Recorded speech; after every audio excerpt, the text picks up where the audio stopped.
Assalamualaikum warahmatullahi wabarakatuh. Mudah-mudahan teman-teman nggak bosan lihat muka saya. Ya, masih bersama saya Heru di channel ini, Jejak Heru. Teman-teman, kemarin ada beberapa yang request gitu ya untuk bisa wawancara sama anak-anak transmigran gitu, yang jadi dokter, kemudian yang jadi polisi, tentara, pejabat dan seterusnya begitu. Oke, terima kasih masukannya. Dan saya udah daftar mereka-mereka. Insya Allah nanti satu persatu kita akan datangi gitu ya. Oke, dan kali ini saya akan temui seorang ibu transmigran yang beliau berhasil mengantarkan putra-putranya di sekolah-sekolah yang tinggi, dan ada salah satunya yang sampai menyelesaikan S3-nya di Amerika Serikat. Oke, kebetulan yang putra beliau ini sedang tidak ada di sini karena saat ini beliau bertugas di Kabupaten Batanghari, masih di Jambi. Oke, kita akan ngobrol-ngobrol sama ibunya ya. Kebetulan saya ini nanti mau dipinjami studio. Nah, ini dia Foto Komo, yang ini merupakan studio foto milik putranya begitu ya. Ya, terima kasih. Dan sebelum kita ngobrol-ngobrol sama ibu, saya pengen nyapa dulu teman-teman yang sering likes, kemudian juga komen gitu ya. Saya merasa terima kasih sekali dukungan teman-teman, karena tanpa dukungan teman-teman pasti channel ini susah berkembang. Jujur, saya sudah setahun lebih membangun channel ini dan berat sekali. Alhamdulillah sekarang mulai berkembang, dan untuk itu terima kasih sekali. Saya akan absen dulu nih ya. Ya, nggak bisa semuanya tentu saja, tapi ada beberapa yang sering komen. Oke, terima kasih buat, saya mau manggil Pak atau Mas atau apa itu agak susah karena saya nggak tahu nih usianya berapa. Oke ya. Jadi kalau misalnya nggak tepat ya mohon dimaklumi. Mas Lamdahur Channel dari Bantul kalau nggak salah ya. Terima kasih. Kemudian juga yang paling sering komen ini Mas Darsono Blado. Terima kasih. Kemudian ada channel Rombengan Mas Java. Oke, selamat pagi Mas. Ada Sukses 21 dan Bagus Ipu, Seketsa Jokris Jo, Datun 69, Sujat Miko, Pak Sukiman Sukma, kemudian ada Mas Tejo Vlog. Oke, ada juga Sri Cemplon, ada juga Abal-abal, terus Mama Ina Global Print. Terima kasih. Oke, mudah-mudahan teman-teman nggak bosen. Dan oh ya, saya makasih juga masukan-masukan dari teman-teman, karena terus terang saya ini juga masih belajar gitu ya, mulai dari peralatan yang masih apa adanya, kemudian ya teknik wawancara yang juga masih belajar. Jadi mohon maaf masih banyak ya kekurangan-kekurangannya, tapi insya Allah dengan semakin banyak dukungan dari teman-teman saya akan berusaha. Mudah-mudahan nanti semakin lama kita akan bisa menyajikan video-video yang lebih berkualitas, lebih bermanfaat, dan enak dinikmati untuk siapapun. Oke, kita akan coba ngobrol-ngobrol sama ibu. Ikuti ya.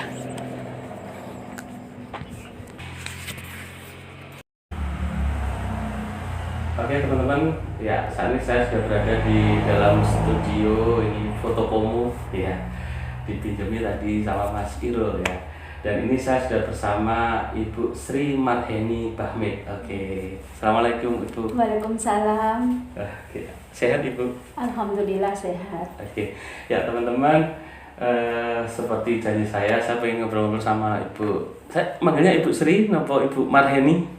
Silakan apa aja, Ibu Marheni boleh, Bu Sri boleh. Oke, nah Yang pertama Ibu kita cerita awal transmigrasi. Tapi sebelumnya Ibu transmigran asal mana nih Ibu? Kelahiran pundi?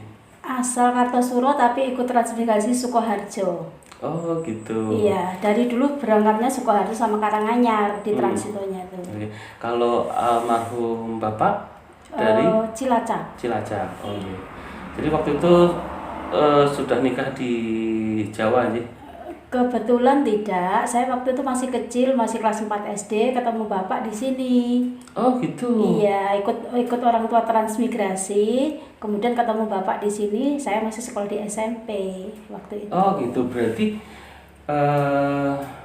orang tuanya Ibu transmigrasi. Transmigrasi di Jalan Terentang. Oh gitu, ya Iya. berarti jatuhnya anak trans. Anak trans, iya. Tapi memang dari kecil ikut transmigrasi, jadi tahu proses transmigrasi itu apa tahu. Oh iya. Kalau Bapak sendiri?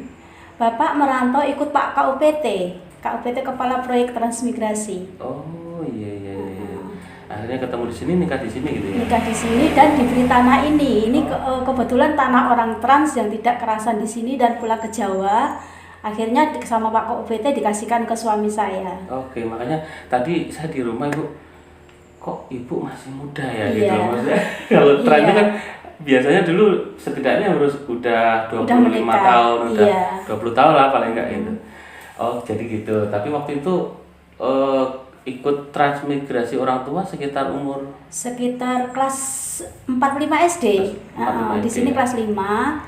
Ya saya tahu datang naik bis, naik kapal, turun di Transito Padang, kesininya tahu sekali. Iya. Berarti Ibu tetap kelahiran di sana ya? Kelahiran di Jawa. Oke. Berarti kalau Bapak itu termasuk pegawai KUPT itu atau gimana, Bu? Tidak, dia ikut bekerja di kepala proyek itu, ikut Oh, bekerja di situ. Iya. Saudaranya KUPT kan? Iya. Akhirnya nikah sama Bapak Iya. tahun awal-awal transmigrasi berarti ya? Tahun 80. Oh 80 aja? Iya. Padahal kan tran ke sini sekitar 77 ya? Iya. Oh gitu. 80 saya baru lahir, Bu. Iya. Oke. Nah, terus bisa digambarkan Ibu waktu awal-awal transmigrasi di sini seperti apa? Ya, pada waktu itu kita kan berangkat dari Sukoharjo kan transito Solo. Solo ke Semarang kita naik bis Semarang ke Jakarta naik kereta api. Terus kereta api ke Transito Jakarta naik Teluk Bayur itu kapal menuju Padang ke sini. Sini naik bis langsung turun di Jalan Menggres, masuk gitu banjir, masih nggak ada jalan. Jadi kita jalan kaki, bawa tas, bawa ransel untuk menuju rumah yang akan ditempatinya Oke. itu.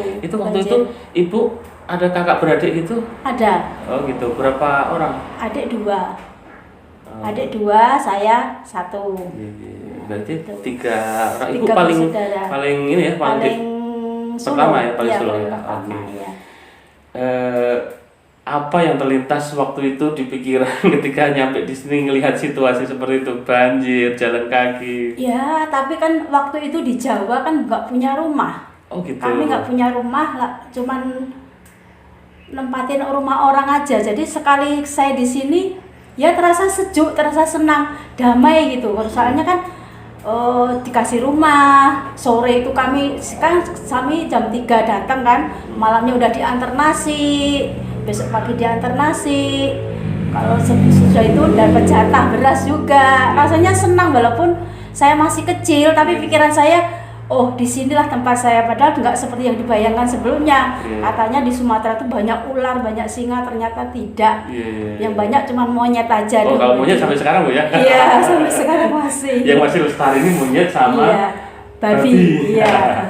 Kalau ular itu ya Bu, ada 1-2 Ada biasa lah. 1-2 iya. Kemudian berarti di sini cuma berapa tahun? Sekitar 3-4 tahun nikah Ibu ya? Iya, soalnya saya SD kan cuma 2 tahun, terus langsung SMP kelas 2. Ketemu bapak, waktu itu kan nggak ada itu dana untuk sekolah, nggak ada. Jadi setiap hari nggak disangonin, jalan kaki ke SMP 3 itu yang di depan Kapolsek itu. Iya, Dari iya. Terentang jalan kaki, Jalan kaki setiap ya? hari lewat Jauh kawasan juga. Jalan Medang itu. Padahal itu sekitar paling enggak 7 kilo 7 lebih. kilo setiap hari jalan kaki. Lah kebetulan suami saya supir tempat KUVT itu. Jadi Iya. setiap pulang sekolah Bersama. diantar, dijemput, ditraktir, ya siapa yang nggak klepek-klepek kayak gitu kan. Makanya ya padahal saya waktu itu dapat beasiswa pertama di Rimbo Bujang. Oh, gitu Bu ya. Lantaran ya prestasi. Iya. Cuman berdua saya dengan Ibu Rini Berdikariwati sekarang berada di Unit 10 Jalan Batanghari Kiri. Oh, Itu iya. beasiswa pertama sampai sekarang draft itu masih saya simpan. Oke, tapi akhirnya menikah jadi nggak ngelanjutin sekolah? Enggak, sampai sekarang Pak Tri Swandono kepala sekolah yang sekarang sudah pensiun itu Iya. masih marah dengan saya. Gitu. Kamu saya perjuangkan mendapat beasiswa tapi kok ternyata kamu menikah. Jadi ya uang beasiswa itu untuk bikin kamar. Waktu itu belum ada kamarnya kami. Oh, Rumahnya iya. belum ada kamarnya gitu loh. Jadi kami sekat untuk bikin kamar, namanya pengantin baru kan. Iya, iya, iya. Itulah cerita yang masa lalu yang sangat Oh iya Pak menyedihkan. Triswandono. Tri Swandono. Ya, bisa dibayangkan sih. Memang biasanya kalau guru punya murid yang berprestasi, Iya. pasti dia juga berharap wah ini nanti akan terus Iya. ternyata nikah. Iya. Kecewa. Tapi kayaknya ini ada obatnya karena Iya. putra Iya. beliau ini sukses sekolahnya gitu ya. Sampai sekarang juga beliau juga tahu kalau anak saya juga begitu juga, oh ya nggak apa-apa lah. Kalau gagal nggak apa-apa, yang penting kamu bisa, anak-anakmu bisa sukses. Iya. Oke, sekarang kita cerita masalah pendidikan ini Bu. Ya. Ya, saya kebetulan saya di sini belum lama Ibu, di unit 6, dulu saya di Iya. unit 10. Jadi baru dapat ya cerita-cerita dari tetangga-tetangga. Nah, ini Ibu berhasil katakanlah untuk mengantarkan putra-putrinya sekolah gitu, terutama ada Mas Dion, Mbak. Iya. Mas Dion yang sampai selesai mendapatkan gelar doktor ya Doktor, iya. di Amerika Serikat. Iya. Oh, luar biasa. Ibu boleh cerita Ibu tentang gimana sih Ibu juga almarhum Bapak mendidik putra-putri ini? Ya, kalau banyak yang nanya ya, kenapa ibu mempunyai anak tiga-tiganya kok pintar semua? Yaitu saya jawab, pertama satu dari genetiknya dari gen saya dengan bapak. Yang kedua lingkungan begitu mendukung. Yang ketiga memang ya faktor makanan yang dimakan waktu kecil. Iya. Saya memang benar-benar gimana ya, pokoknya dari bayi itu saya menurut aturan dokter, apa yang harus dimakan, apa yang harus diminum bayi itu saya perhatikan betul. Jadi mudah-mudahan nanti besarnya pintar semua. Iya. Ya mungkin kebetulan juga ya, Iya. cuman jadi 3 itu faktornya. Oke, jadi lengkap. Ya. Ya memang sih banyak pasti yang berkomentar, terutama masalah gen tadi Bu. Artinya Iya. ya maklum lah, maksudnya wajar lah punya anak cerdas karena orang tuanya juga cerdas gitu kan. Tapi gimana menurut Ibu kalau tanpa 2 faktor yang lain tadi, yang dari makanan, dari lingkungan, bisa nggak artinya sih orang tua punya gen yang katakanlah jenius terus lahir dibiarkan saja bisa sukses, bisa nggak sih? Tidak bisa ya? Tidak, harus berkesinambungan bersatu bertiga-tiganya itu harus anu. Iya. Kalau misalnya gennya tinggi tapi kalau lingkungannya tidak mendukung, Rusak juga kan? rusak juga. Iya. Gitu loh. Pokoknya harus tiga-tiganya harus saling mendukung. Oke, jadi nggak bisa ngandalin ini aja karena Iya. keturunannya memang sudah Nggak bisa, jenius. iya. Pengaruh semuanya tuh ada. Oke, tapi waktu itu gimana? Anak-anak dari kecil itu apakah ngikuti apa yang katakanlah disetting oleh bapak sama ibu gitu? Kebetulan itu dulu suami saya memang nggak dikatakan nggak beling ya. Pokoknya ada sesuatu yang saya tidak suka gitu loh. Iya. Tapi saya bertekad pokoknya yang jelek-jelek itu sudah lah ya, kakek sama nenek sama bapak, tapi kamu jangan, saya bilang gitu. Iya. Jangan tiru watak yang tidak baik dari orang tua, tiru yang baik-baik aja. Ya waktu itu ada sedikit kenakalan sih, tapi saya hajar, saya pokoknya saya nggak nurut sama bapak itu, jejak ayahnya nggak boleh diikutin gitu loh. Iya.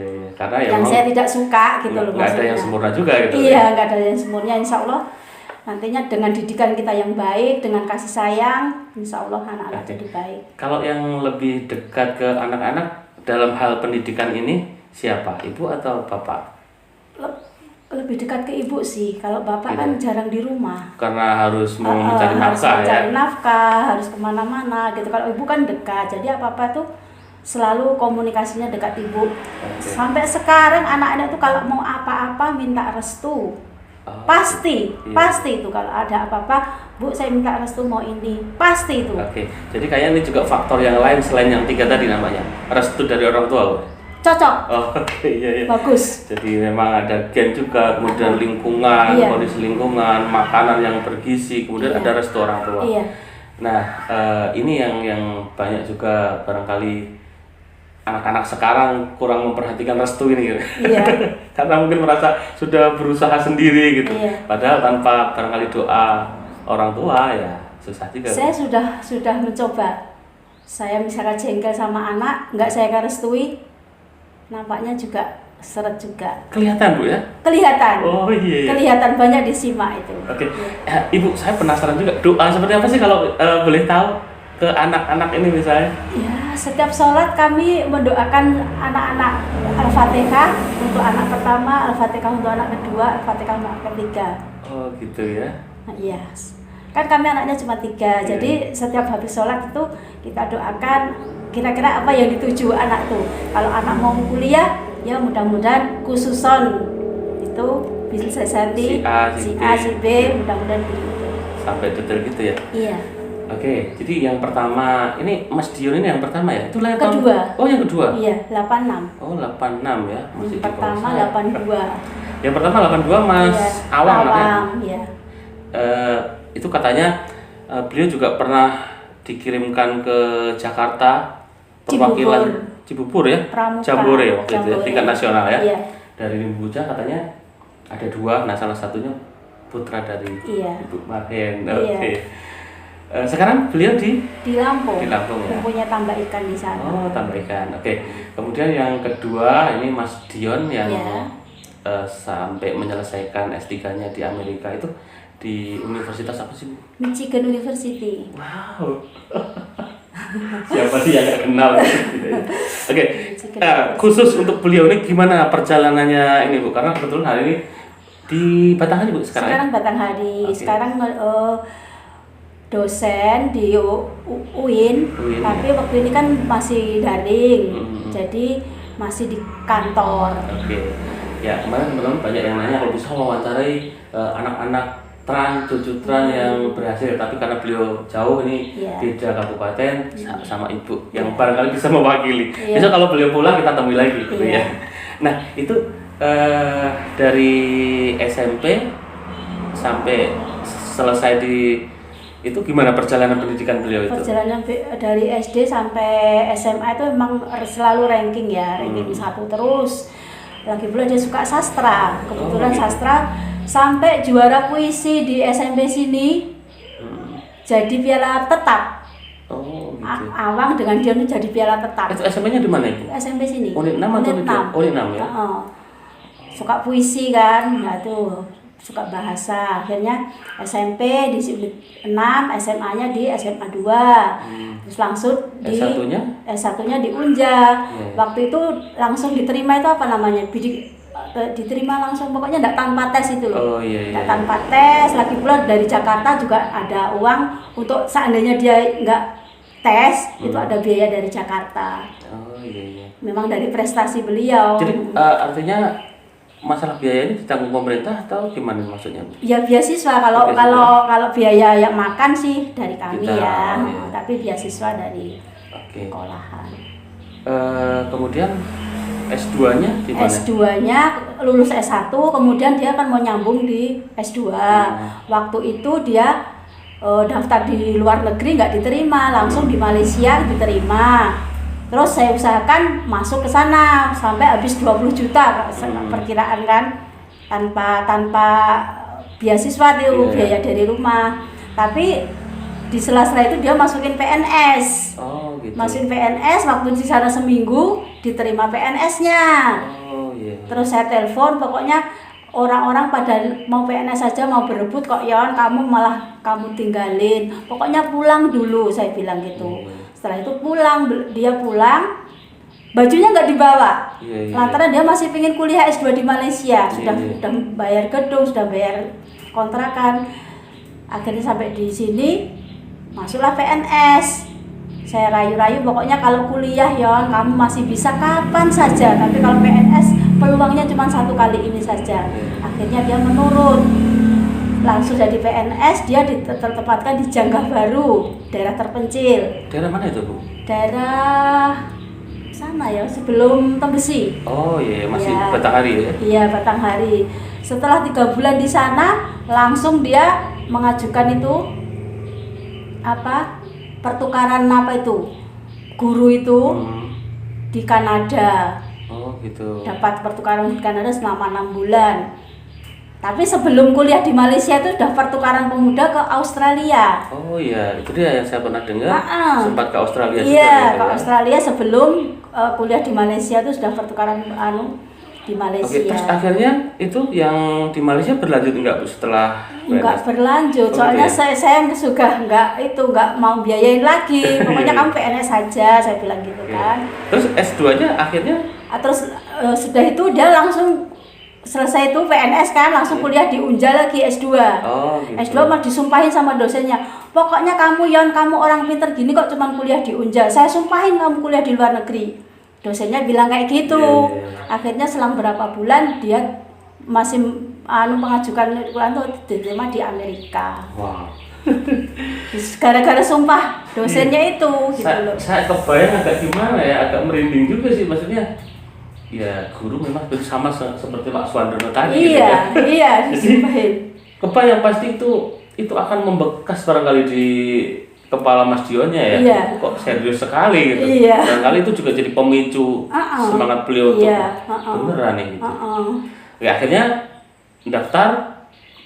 Itu kan 3, ada Belanda, Amerika, Hindia waktu itu kan. Tapi yang diterima, pengennya dia di Belanda, kepinginnya. Tapi yang masuk di Amerika, akhirnya S1 di Amerika. S3 ya? S2. S2-nya di Amerika dulu. S1 kan di Unja. S2 di Amerika.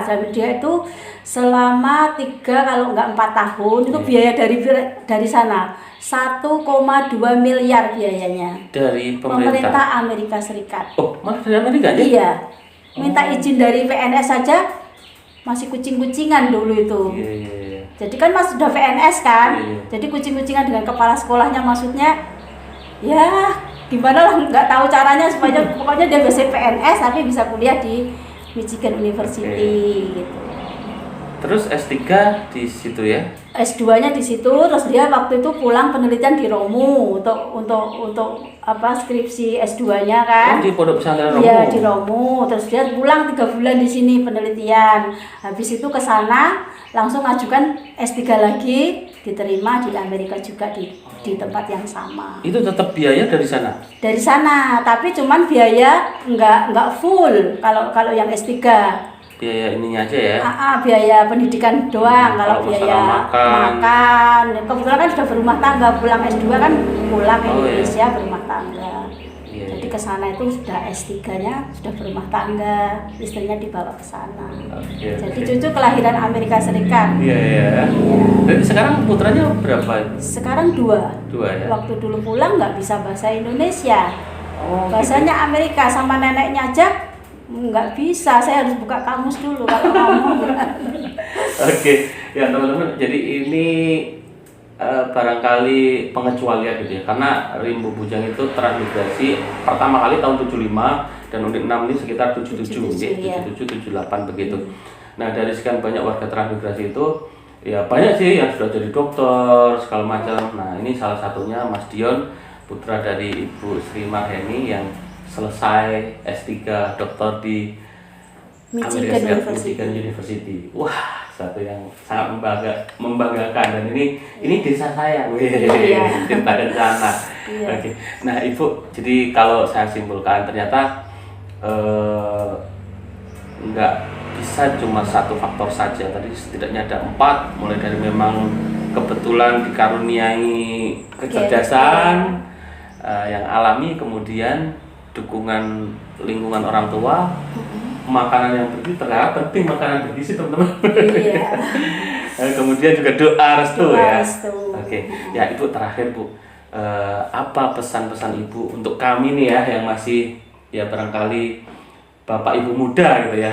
Kadang kami pusing Ibu mendidik anak-anak kami gitu ya, nggak sesuai seperti yang kami hayalkan gitu. Kayak misalnya anak saya tuh lelet sekali. Ada masukan atau nasihat buat kami Bu? Ya, kalau mendidik anak itu harus ikhlas dan sabar ya intinya ya. Kalau ikhlas dan sabar itu kan mencakup semuanya kalau ikhlas. Jadi misalnya nggak dapat dari sini ya dari sana, nggak dapat dari sana dari sini. Semuanya itu misalnya ikhlas, kita ikhlas mendidik anak. Nggak kita didik, insya Allah kita didik orang yang benar-benar mau mendidik anak kita gitu. Oke. Iya. Nah sekarang kalau untuk anak nih, kalau untuk anak gimana nih? Karena Ibu berpengalaman untuk mengasuh mendidik anak-anak. Apa harapan Ibu sebagai orang tua ke anak-anak? Ya, yang penting anak tahu kalau kita benar-benar sabar dan ikhlas, nanti anak-anak insya Allah dengan sabar dan ikhlas untuk memelihara kita yang sudah lansia. Apalagi sekarang saya sudah lansia ya. Sekarang udah usia berapa? Sudah 55. Angan-angan bayangan saya itu jangan sampai merepotkan anak dan cucu. Orang tua pasti kayak gitu nih. Iya, pinginnya ya kayak gitu. Pokoknya jangan sampai merepotkan anak cucu. Pokoknya yang penting ikhlas dan sabar kita merawat anak cucu, insya Allah nanti anak cucu juga akan ikhlas dengan sabar merawat kita. Oke, iya. Oke teman-teman, itu tadi obrolan kita sama Ibu Sri Marheni. Insya Allah banyak manfaat, banyak inspirasi untuk kita, khususnya para orang tua muda gitu ya. Ya saya sebaya saya teman-teman bagaimana mendidik anak-anak kita. Oke, jadi yang pertama lingkungan, kemudian makanan yang sehat, doa restu orang tua, itu 3 yang paling penting. Kalau masalah gen itu memang nasib barangkali ya. Iya. Oke Ibu, terima kasih Ibu, Iya, dan mohon maaf sama-sama. ini sudah mengganggu waktunya. Tidak apa-apa, semoga bisa menginspirasi semuanya. Oke. Ya, terima kasih teman-teman. Sampai jumpa di lain kesempatan. Assalamualaikum warahmatullahi wabarakatuh.